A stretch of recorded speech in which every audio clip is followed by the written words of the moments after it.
As we are in the transition of an age,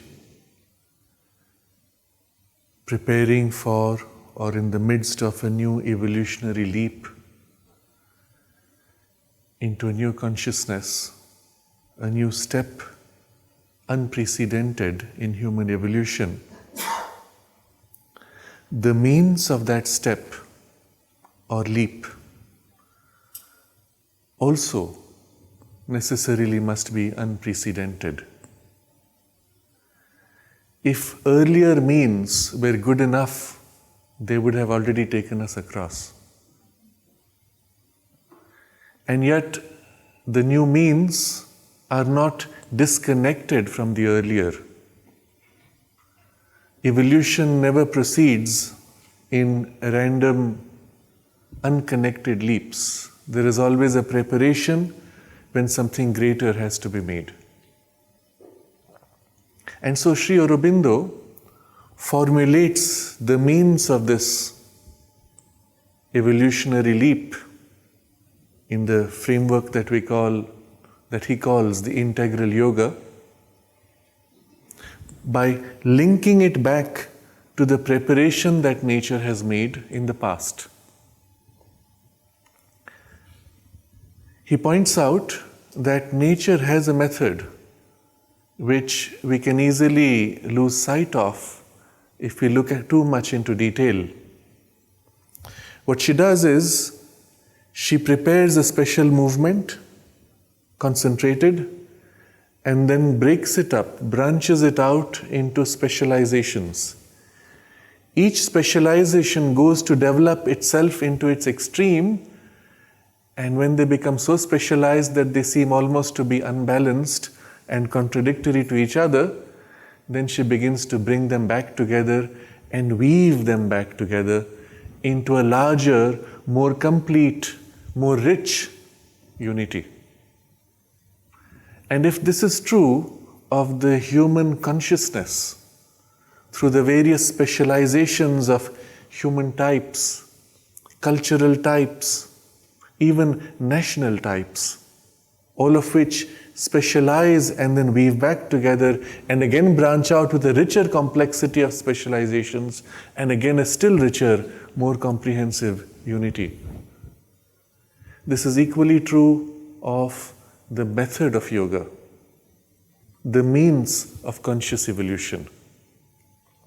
But before we even look at that, the key idea he brings to us is this very process is a yoga.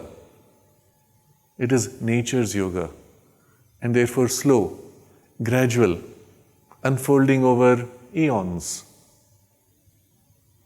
When we take up to a special focus in our effort, what we do is not different from what nature is doing. We take her means, because after all, she has formed us. She knows best how to make us grow, except her push in this long-winded weaving process is slow.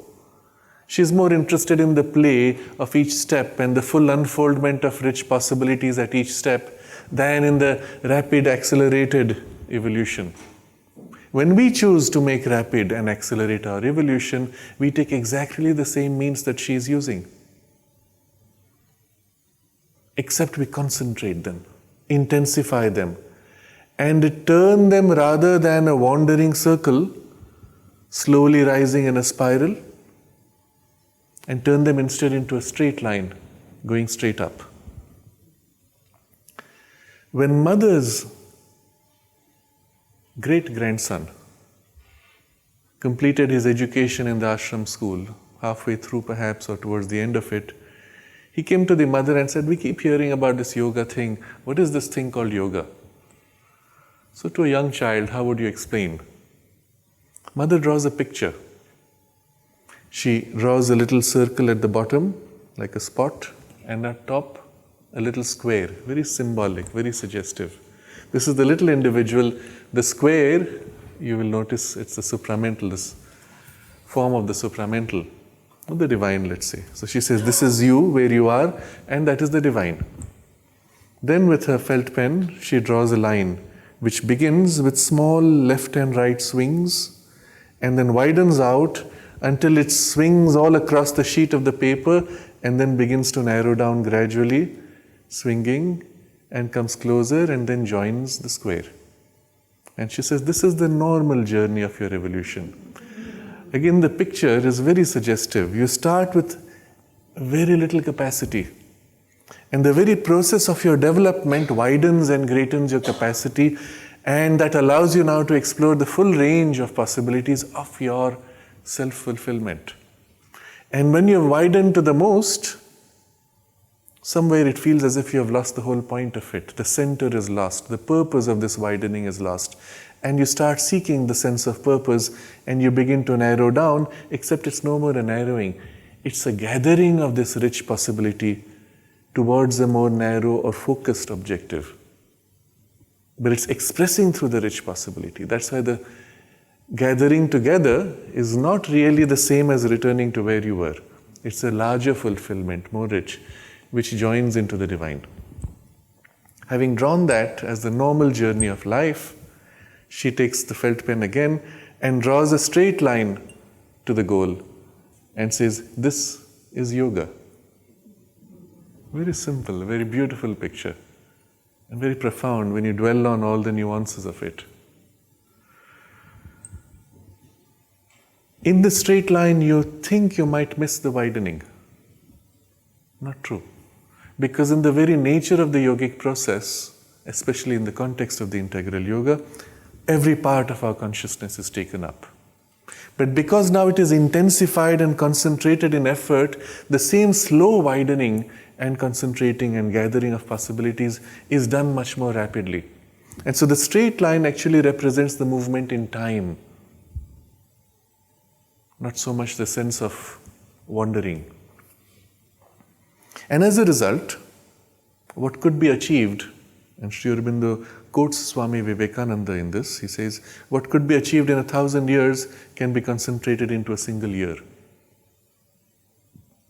So what was earlier the yoga of nature, the unconscious of yoga of nature, is now taken up, gathered, concentrated, intensified into the conscious yoga.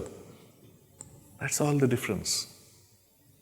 The means she has used have to remain the means for you, because that's what she has built you, she knows how you are, she has used that very means, but now concentrated and intensified.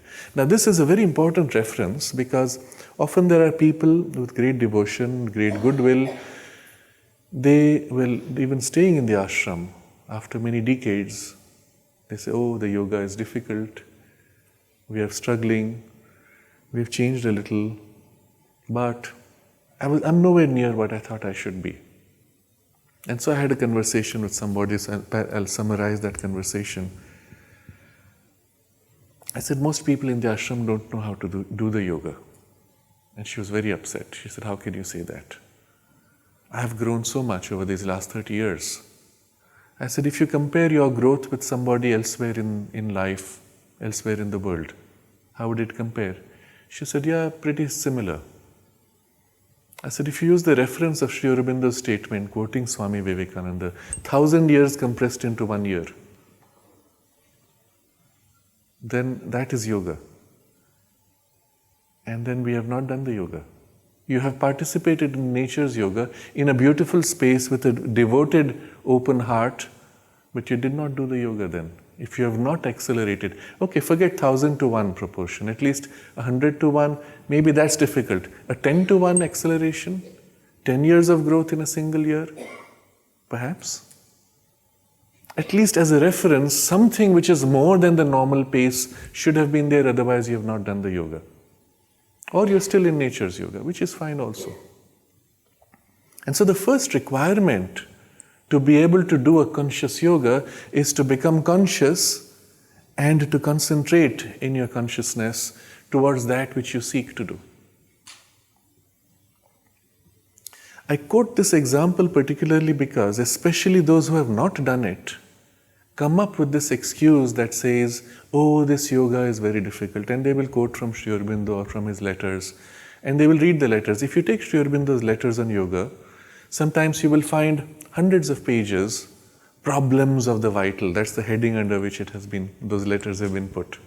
Problems of the physical. And there'll be people saying it's difficult. Sri Aurobindo says, yes, it's difficult, but you must do this, you must persist. If you just read that for hundreds of pages, you will say, my God, this is so difficult. Not realizing that's 100 people asking the same question and Sri Aurobindo replying to them pretty much the same thing. If you put it together, you will get 100 pages. But if you put them all together, it's only one question that he's answering 100 times. It's not 100-fold difficulty. In fact, the mother has this very interesting talk that she gives, and she is really restraining herself not to be too critical of certain approaches, where you will see in many of the devotional paths, there is this yearning and this longing which goes like, oh God, why have you kept me away from you? Why am I suffering? Why do you make me suffer so much? One day perhaps you will relieve me of this suffering and take me into your arms, etc. And if you look at the nature of that whole state, it's a kind of a wallowing in self-pity. And Mother refers to this in a certain way. She says, in many paths, you put the divine far away, and then you spend all your time in wallowing in this, even celebrating the distance and the loss and the suffering. What do you expect will happen? You will stay exactly where you are. This is not the yoga. Anytime somebody says it is difficult and it is long and it is slow, well then they are not doing the yoga, or they are doing something wrong straight away. And this problem comes because we have wrongly understood the nature of the yoga, and especially the approach of the integral yoga, by mixing or conflating elements or ideas with the ascetic paths, which have been the norm across the world in all cultures, going back at least the last 1,000 years, sometimes more, maybe even 2,000 years. And I want to highlight the difference so that we clearly separate the two approaches. In the ascetic path, what do? In fact, this happened a few days ago. I was in a space where somebody raised this question. We come to these meetings and we feel so good, we feel inspired, and then we go back and we try a few days and then it does not last. What to do to make it last? What to do to give us the strength to persist? So rather than saying what to do to give strength to persist, which to me seems wrong, I asked him, what is it that you're trying to do that you don't have the strength for, or you want to persist? And he said, well, we come to these meetings where somebody says, we must get rid of the ego, we must overcome desire, and I go back and I'm trying to extinguish my ego and extinguish my desire. After 2 or 3 days, it's too tiring, too difficult, I give up. Interesting. So it would have been an error to tell him how to persist, because he was doing it wrong. I put it the other way. I said, if everything is essentially divine, then to put yourself in relation to the divine or grow in closeness to the divine should be the easiest thing possible. And if it is not, then you're doing something wrong. And so I said, well, maybe we can talk about it later. And he didn't. He didn't raise the subject again. In fact, there's a question that somebody asks the mother, and he puts it something like this. Mother, why does the divine make it so difficult for us to realize him? And mother's reply, see, the question is double-edged. In the very attempt to answer it, you'll have to accept the premise that it's divine makes it difficult. And so mother says, because everything is essentially divine, and there's nothing which is not essentially divine, your question has no meaning. Boom, thrown aside. But the child does not come back. Well, then what's the way? Why is it so difficult? And often when you see that, you know that the yearning was not a real spiritual seeking. It was more a fancy that caught the mind, oh yeah, I should get rid of my ego, I should overcome my desire, and let me try. And then of course it's difficult, so you let go, and then it's fine. It was never a real need. What is the real need? And that's where you should begin the yoga. And the real need is not get rid of my ego, get rid of my desire. It's to find a deeper fulfillment, a deeper meaning, a sense of closeness and intimacy, whatever form it may take, or knowledge or awareness or something. Start with that. The framework of the integral yoga, Sri Aurobindo says, has 3 outstanding features. Alok mentioned the phrase, but he did not elaborate, so I think it's worth mentioning it here. The 3 outstanding features to the integral yoga by which it stands out from all other paths. The first is that there is no prerequisite to practice the yoga. If you look at any of the specialized paths, they have a precondition. You should be of this temperament. You should have developed this. You should be capable of doing that. Otherwise, this path is not for you. And some of the paths are extremely difficult and they demand from you even a heroic character. And they'll say, if you're not of the heroic character, no way you can succeed in this. And the integral yoga does not give you a precondition because it begins from where you are. Considering that human types are 6 billion or more, each one is unique after all, there are 6 billion starting points, so to say, or more. Wherever you are, you begin with what? That which is your easiest first step of deepening your contact with the divine. And so you start with the easiest. And as that point of contact develops, widens, deepens, that influence of that contact now prepares the rest of you, which is now half ready, makes it more ready. And bit by bit, it takes the whole of you into the ambit of the yoga. And so you begin with something easy and you grow into greater ease because the more of you aligns to the movement, the easier it becomes because there's less of you which is opposing it. So you start with easy and you grow into more easy. That makes sense, isn't it? And if you're not doing that, then you're doing something wrong. Let's remind ourselves of this. And a correction must be made. The second outstanding feature of the integral yoga is that there are no fixed sequence or methods or processes. And this again is misunderstood or misrepresented by many, saying, there's no sequence or process or method. What do? Well, you just do your work, be happy, be quiet, be simple, and everything will be done. Do nothing, surrender yourself, and the mother will do everything. I mean, these are people in the ashram saying these things, unfortunately, and they completely mislead you. They quote from the mother. In this statement is the message that the mother gave to Champak Lal, who was her personal attendant. And she wrote to him, and this is quoted very conveniently, be simple, be happy, be quiet, do your work as well as you can, and that is all that is asked of you. So people have quoted this. This is the sadhana, wonderful. Then Sri Aurobindo need not have written, 700-800 pages of the synthesis of yoga. They forget the context. Champak Lal said to the mother, Mother, I am so busy I don't even have time to sleep or eat. He's with her all the time.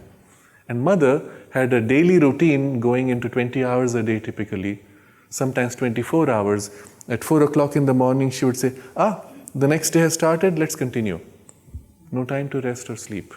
And her attendants had to keep up with her pace because while she did this much, they had to follow through what she did with that much more, which was amplified.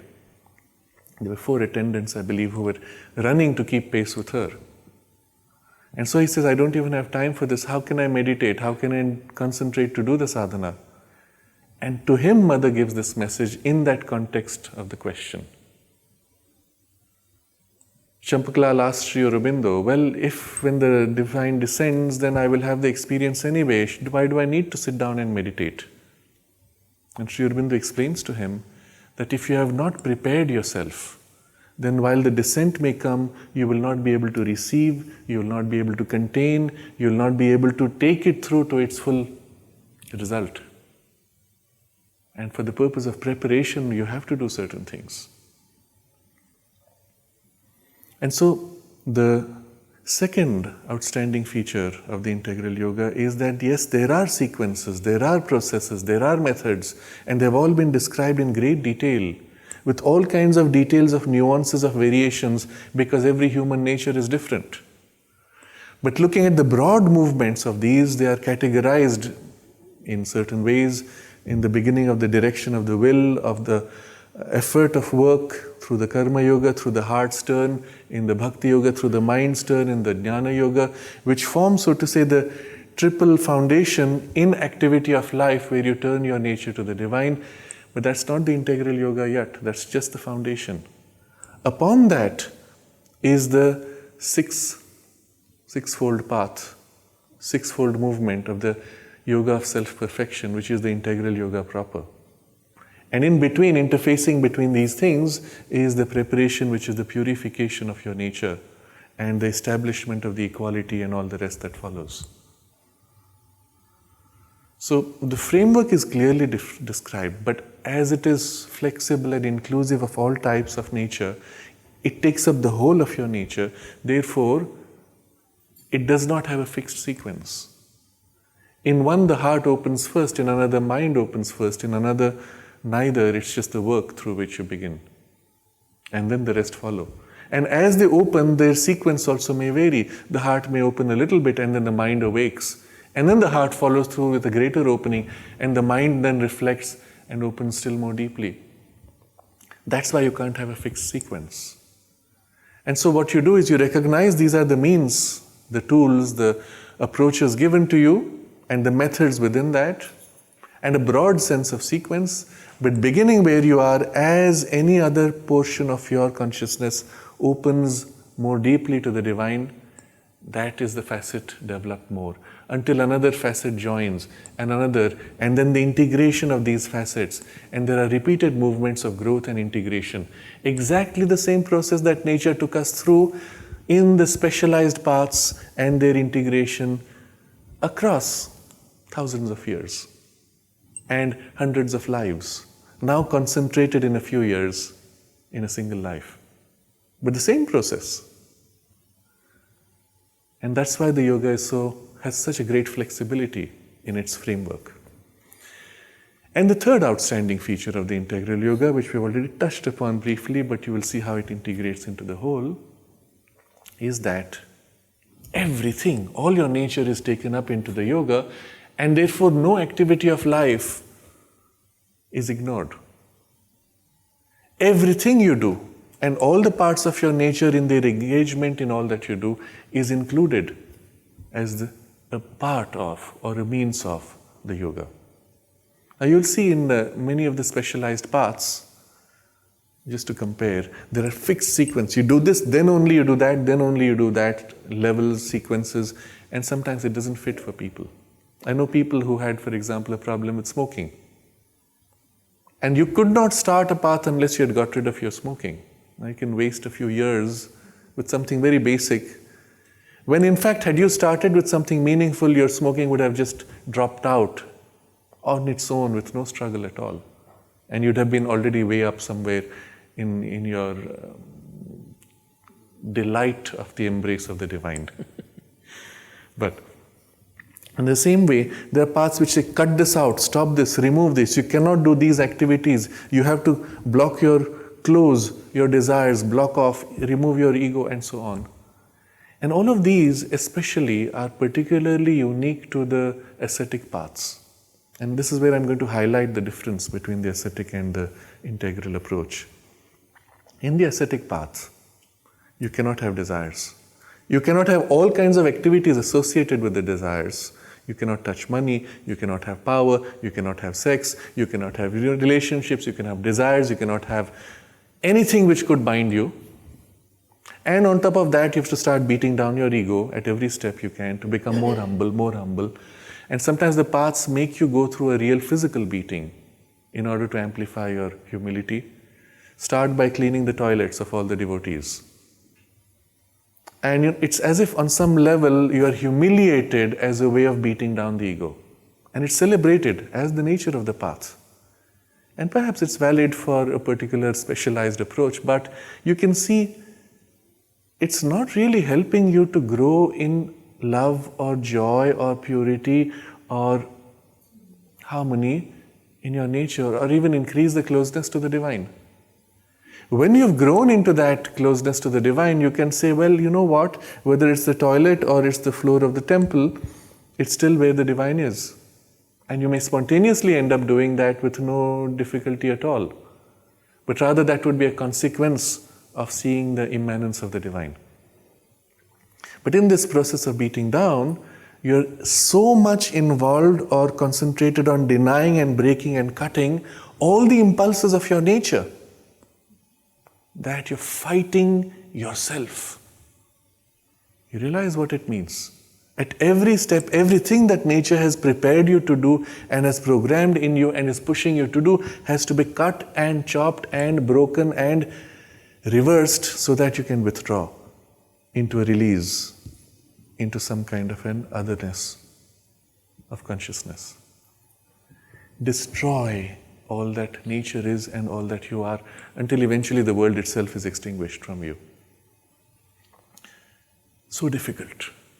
And so in most of those traditions you have these phrases that say the path is difficult and so on. And people catch those ideas and then quote Sri Aurobindo. And what does Sri Aurobindo say? He's very careful in his formulation. He says, because this yoga aims at a complete transformation of the nature, it is one of the most difficult in the goal that it sets for itself. But because of the very nature of the path that takes up everything into the movement and relies primarily on the action of the divine strength, he says, for the effort that you put into it, commensurate with the result that you get, it is the easiest yoga. This is the part we have to catch. It looks difficult because you have set yourself such a large goal, but the nature of the method and process actually makes it the easiest. For the effort you put, you gain so much more. And what's the difference? Where the ascetic was cutting off everything, fighting everything, blocking your ego, suppressing and destroying, which is impossible to do, by the way. The more you are able to clean the toilets, what happens to you? I am so great that I can clean all the toilets. And that fellow, he still has a problem. And the disciple goes to the master and says, make me your most humble disciple. And the master says, even in your humility, you want to be the most arrogant. You can't help it. That's the nature of that kind of an ascetic path. And again, I'll quote from the mother. And it's one of those very crushing statements she makes. You cannot put it out into the public domain. It'll just create enmity. She says, someone asks, what is the benefit of the ascetic approaches and the ascetic practices and paths? And mother says, if you want to be frank, if you want me to be frank, it only helps to grow in your egoism. It does not serve any spiritual growth. And if you look at it in this context, you'll understand why it's so obvious. All that beating down and crushing of your nature, what did it do? Did it bring you closer to the divine? And look at communities which have been built up in the ascetic paths. And again, I'm going to say something which is perhaps disturbing if you put it out there into the public, but well, we have to face it. What did the communities do which were so successful as spiritual ascetic communities? And you will look at them and say, oh, they have so much harmony, they have no quarrels. What did you do? You beat down the individuality to such a degree that there was nothing left to form a stable, apparently harmonious community. And if the goal was withdrawal from life, it was legitimate perhaps.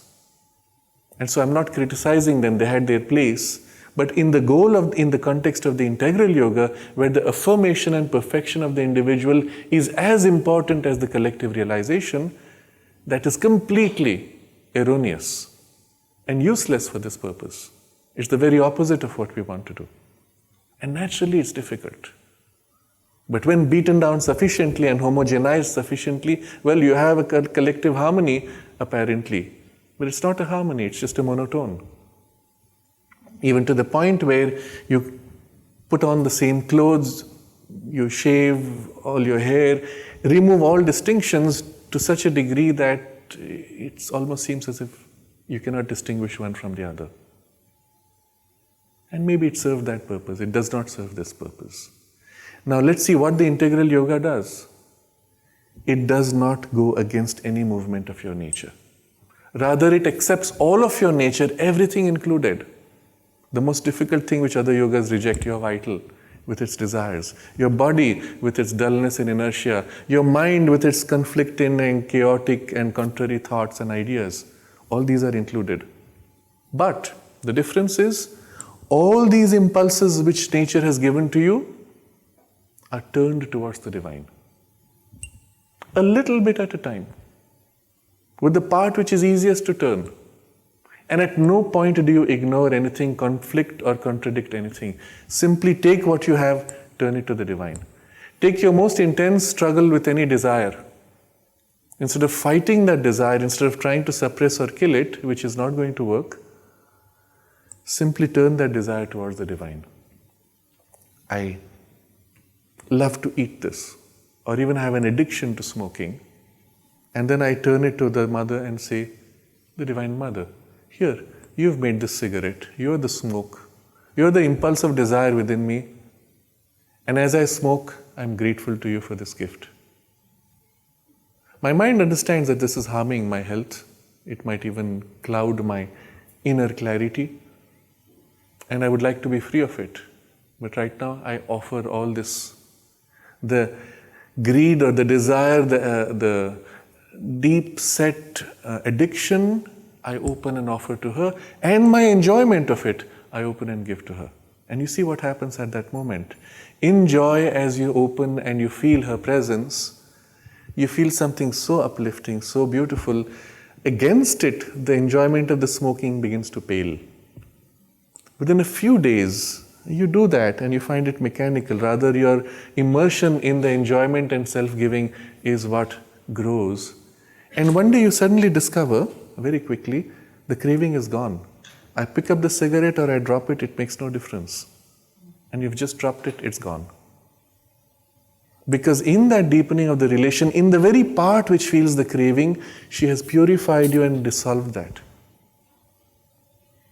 You see the nature of the path itself. And I'm taking this as an extreme example, but this is true of everything within us, including our ego and desire, egoism, and all the other conflicting, contradictory, dulling impulses in us.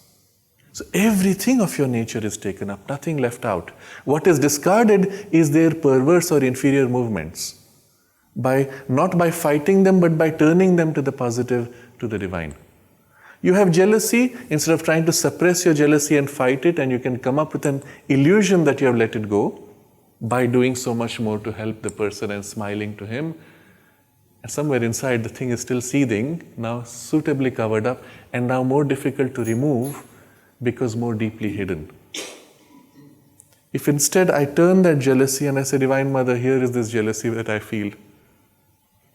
Now, depending on your approach, if you're a more thinking person, you will analyze and deconstruct the jealousy. What is it really? I look at someone doing better than me and I feel this jealousy because something within me recognizes I should be able to do that as well. And turn it instead as a means of inspiration. Looking at them, I feel like doing better. Maybe I'll never reach their performance of the gymnast, but at least I can make my body more conscious looking at their example. And I'll make that effort. And now that which was a sense of jealousy has acquired actually a positive turn, and the coarse or distorted form of the jealousy fades out. Or in the bhakti movement or in the karma movement, similarly, a different approach, but it will be basically the same thing. Unwarping into the true nature of what the jealousy represents, which is looking at something great to be inspired to imitate or even to exceed that example. Every one of our distorted movements is unwarped as it turns to the divine. And you see the nature of the yoga now? No struggle, no fight, no beating down. As you are, you turn and begin to turn and open. The mother gave this as a reference. She said, when people come to meet her, they try to suppress all their negative parts, cover it up, and put forward their angelic self so that mother can see them to be such good people. And she said that actually hampers my work because you are blocking from me the very thing that I can act within you. And I need to clear. I'll give one sweet example. It's a dramatic one. There's this sadhak who did something which was really, really wrong to his understanding and to what mother had given him as guideline being in the ashram. And he had such a huge guilt about it. He said, if I go to the mother, she will see right through me. Because it was our experience. You went to her, you knew she could look through you because you felt that gaze all the way through. And so what to do? He sits down, concentrates intensely, pushes behind all this negative memory, covers it up, puts forward all his positive, good, angelic surface, and then goes to her, puts up the best smile, best appearance, and mother smiles as usual, is as generous, and he goes back. Whew, I managed to fool her. And the second day, and the third day, and finally the effort was too much. He said, something's wrong, I can't do it anymore. And he went to the mother and said, Mother, I have to confess, I'm sorry, I tried to hide from you. And before he can say anything, mother says, yes, I know. The very first day that you came, it was peeping out from behind you.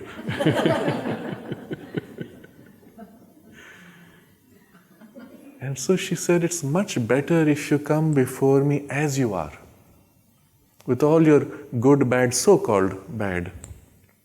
It's one of the things we go through in facing ourselves in the yoga, in what the term used is sincerity, being basically honest to yourself, transparent to yourself, becoming conscious of really how things are. One of the things we go through, it takes two forms if you're pessimistic or optimistic. If you're optimistic, you say, I am so great, I will do so much, those people are no good. And what happens after a while when you become truly sincere and transparent to yourself, you realize everything which you saw out there which is no good is actually within you also. Differently expressed, but same seeds, different sproutings, so to say. In him the wheat has sprouted, in me the rice has sprouted, but all the seeds are equally there. Anything could have sprouted. The pessimistic types have the reverse experience. They start with this idea, I am no good, those people are so much better than me. And then when you truly become transparent to yourself, you realize they have all the things which are within me. I was only looking at their surface appearance and pretense. They're always smiling and happy, but you recognize that the deep unhappiness that I have is also within them. The deep dissatisfaction that I feel, which I try to cover in my behavior with people, is what they're also struggling with. It takes different forms, that's all. Different slants, different directions. The same thing. And so, let's not look at it in terms of good and bad. This is our starting point, this is human nature with which we begin.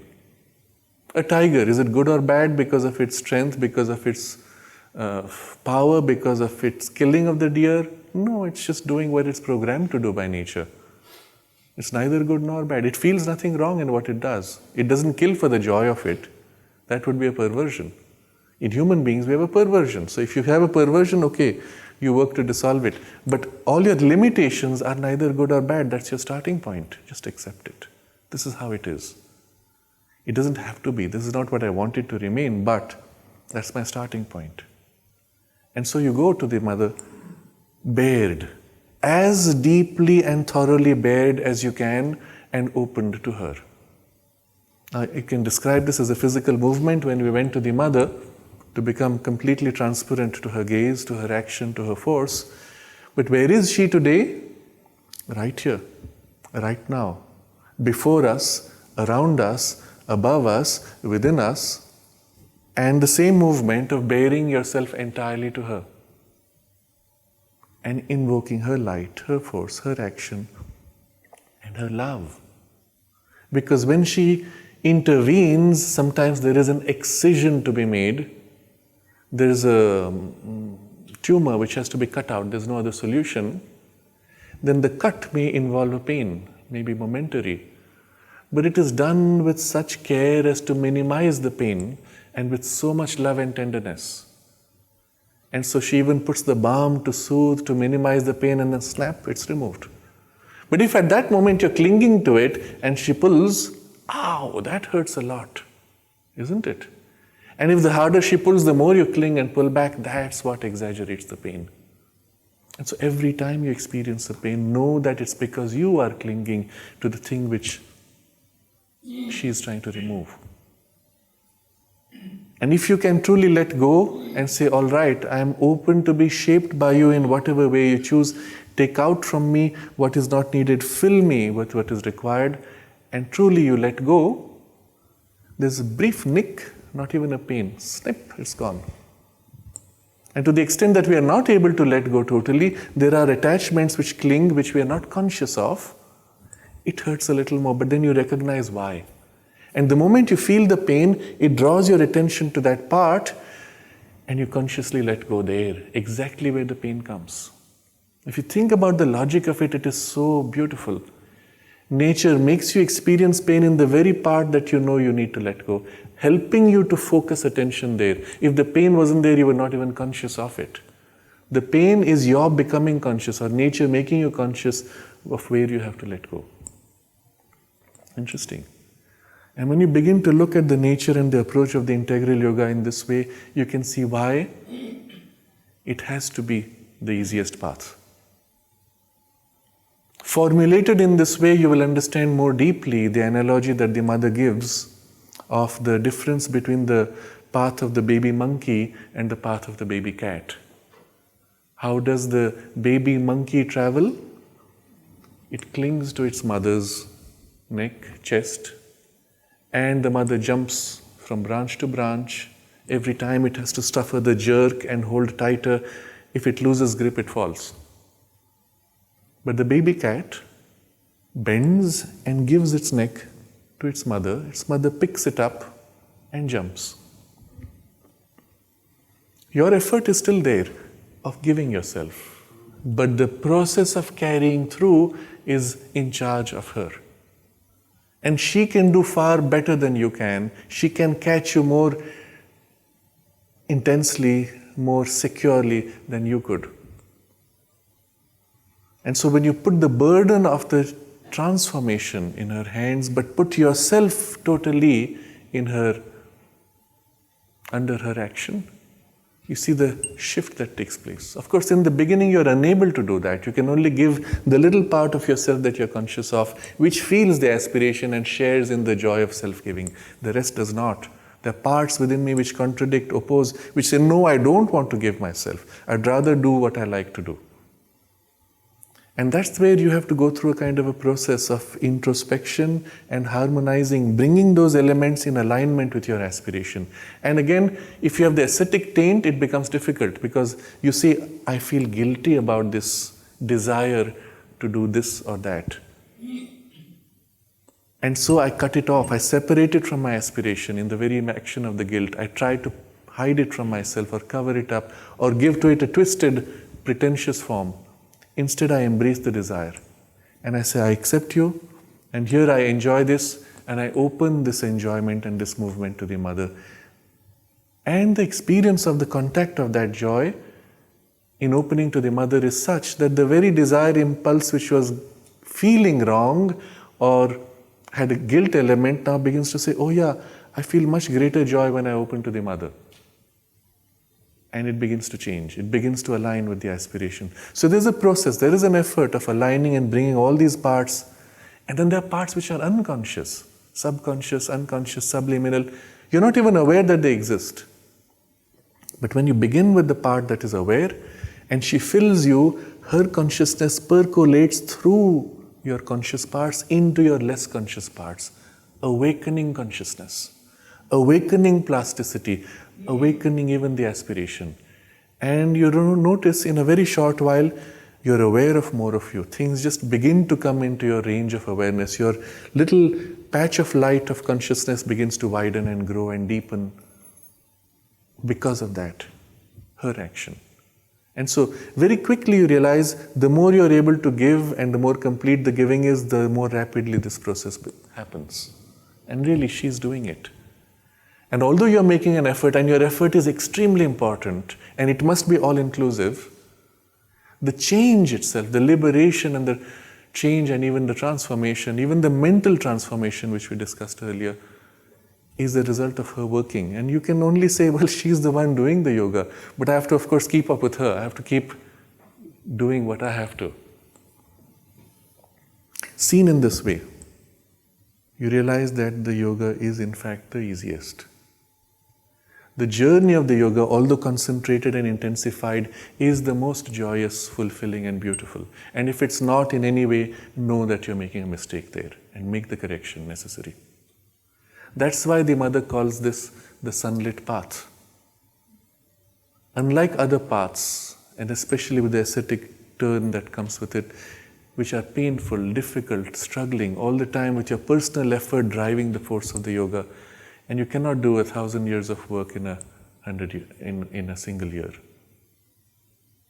You don't have the capacity, the intelligence, the strength, the persistence.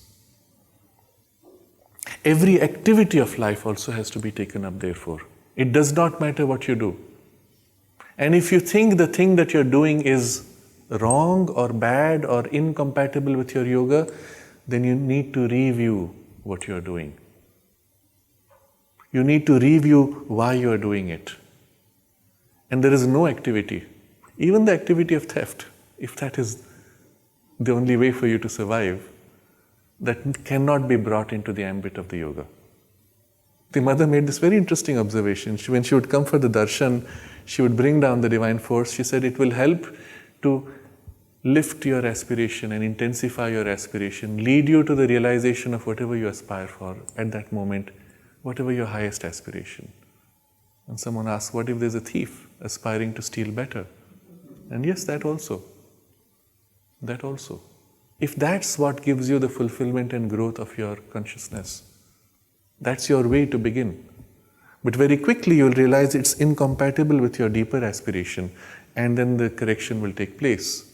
The skill that you put in stealing and bypassing systems and locks and blocks is a skill now which you will put to use into a positive and evolutionary purpose. It's the same skill. And so you're not going against your nature. You're fulfilling your nature more truly, more profoundly. So no activity of life can be discarded. All can be turned to the divine. In the very act of turning to the divine, it will shift priorities and even forms sometimes, which is perfect. And so we come to a very important idea that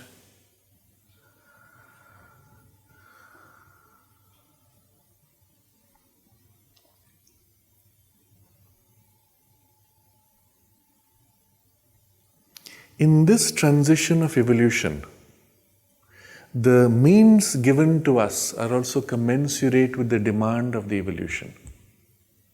Taking up all of human nature and lifting it into a new level of consciousness, but by means which are also commensurate to the nature of the new consciousness. Joy to greater joy, light to greater light, fulfillment to greater fulfillment. This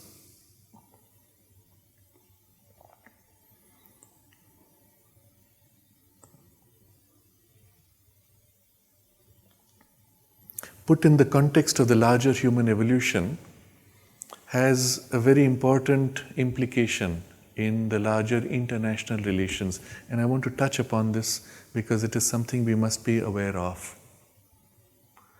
The journey of human evolution began with individuals brought together by nature into collectives of family, into tribes, into communities and even nationalities, and then uniting into a larger humanity, and eventually beyond that into even a universality with the universe and all other planets and galaxies. But we are at this transition where the nationality is being formed, not yet complete, but also an international, global, collective humanity is developing, and a sense of it is developing, accelerated because of the action of the supramental consciousness. But Sri Aurobindo explains that there are two different kinds of unity which could take place. And now you'll understand the difference between the integral approach and the ascetic approach. There's one unity where there will be an attempt to create a one world government which will beat down national identities and distinctive cultures, communities, and even individuality. Crush humanity into this homogeneous mass to have a successful one world government rule. It is against the fulfillment of nature's purpose and the divine purpose. For the divine, the individual is as important as the collective. And the fulfillment of the collective is as important as the fulfillment of the individual. Aligning these two is the challenge. But if for the purpose of world peace or world unity, we crush, then we have actually undone the millennia of effort that nature has put in developing these distinct identities and organizing them into groups and subgroups. And Sri Aurobindo warns against this. But he says the attempt will be made, and if it is successful, that crushing influence of the one world government will reset the whole process, throw you back to the beginning of what was a few thousand years ago, and the entire cycle will have to start all over again. The effort to do this today is so strong, so compelling, and it goes back nearly 20 years when they began to speak openly of a new world order. They meant by that this crushing, homogenized humanity under one government, one world government, one world bank, one world court, etc. Uniformity. It's extremely dangerous. Fortunately, today you see also the reversal of it. And it's recently come up in the last 2 years particularly, where nationalities are stating our interest first. And we will not give in to internationalism compromising our national interest. It takes various forms, sometimes egoistic forms of the nation, but still the correction is necessary. And we must recognize the value of this. Just as an individual has to follow his own particular approach to the yoga beginning from where you are, the collective also has its own unique approach and its unique gift to the world, which cannot be homogenized and crushed. And you see the difference between the ascetic and the integral path, the same principle now operative at the level of international organization. And now with this perspective, when you begin to look at the news, you will understand that many things which are presented to you as wrong and dangerous in the globalized world are actually perhaps good, even if the form in which it is expressed may appear to be egoistic or divisive.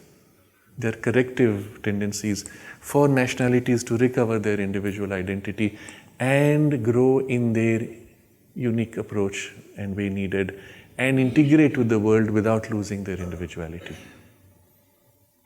We come therefore to the alignment of these three great terms: the individual, the collective, and the transcendent.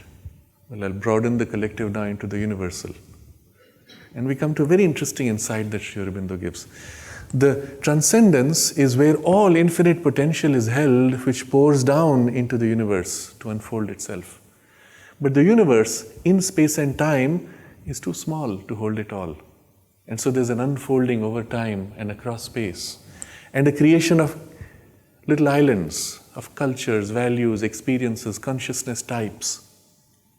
As you see on Earth, communities or cultures or national identities and types. It's across the universe, across galaxies which have different types, across planets which have different types, and so on. But still to be able to enjoy that, each of those, as if it is the whole world, as if it is the whole universe, you need to have an individual that gets inside that little island and experiences the island as its only reality. And so the divine puts himself out into these innumerable individualities, each of which can experience the full island of an experience as if it's the whole universe. And each individual, interestingly, can have his own experience of reality. If this were not, then the transcendence could not play out the full possibilities of all its facets. And so within an individual is also the possibility to experience extinction from the world. You step out of the whole evolution and now the world is gone to you. But to the world, oh, there's still that fellow there. Look at anybody who has attained true moksha and nirvana and self-extinction in history. He's gone. Or to him the world is gone if he's still there. But to you, you still have the trace. The fellow was there, he did this, and then this day he attained nirvana. Right? So the world still continues. You may experience extinction. Or you may say, in my consciousness now, I live in the bliss, the world is extinguished. What does the world say? Oh, here's the person living in bliss. The world is not really gone. So what you recognize is the world is as real as the divine, but the world is so formed that it allows each individual to experience reality as if That part of the experience, that aspect of the experience was the only truth. Each individual has his own relationship with the divine, uniquely unfolding and developing, but the universe is so beautiful that it allows each one to have that, and for each one of us to meet with our unique relation and share our unique relation. And when we are fully awakened, to blissfully share in our blissful experiences of the divine in all its facets. That's the true sense of the divine humanity and the divine revelation in form. And so the individual has a unique place, extremely important, but the universe also, and the universality of your consciousness to know the whole from your unique perspective and from all perspectives is also a necessary requirement for us to be able to align and play out the true harmony. But all of this has to then be an expression of the transcendence from which infinite possibilities more have to unfold. What we have experienced is only the beginning of the true play. Sri Aurobindo puts it in this way: the billions of years of struggle that have brought us to where we are, and the suffering of billions of people across billions of lives, all of this would be pointless if the goal to which we have to move was not worth it. And so he puts it this way: the goal that we are moving towards, the full revelation of the divine bliss, is something so wonderful, so far beyond even our conception, that all these billions of years of struggle would be justified and would be worth it. To the soul that enters the journey, that's what we are working towards, for which this is the preparatory movement that brings us to that experience. And for this, the integral yoga is the means given to us in this step of evolution that actually completes the journey into a full divine awakening and a complete liberation from all ignorance. The nature of evolution itself undergoes a change. Where earlier it was an awakening from darkness into light, having entered into the awakening of full light whenever that happens, or even to whatever degree that happens in between. The movement of evolution as if turns, and the infinite riches awaiting from the transcendence now begin to pour through us into manifestation. We become as if conscious co-creators. We become as if center points of the divine creative movement, and through each one of us the divine reveals himself uniquely, bringing possibilities into creation which didn't exist even before in the universe. And so evolution is still going. You are evolving, bring out new possibilities, but it has a different movement. Mother says it's a top-down evolution rather than a bottom-up evolution. Interesting idea. But as we are going along, each step of our awakening also has the reverse movement of a top-down movement, something new descending, and in each one uniquely.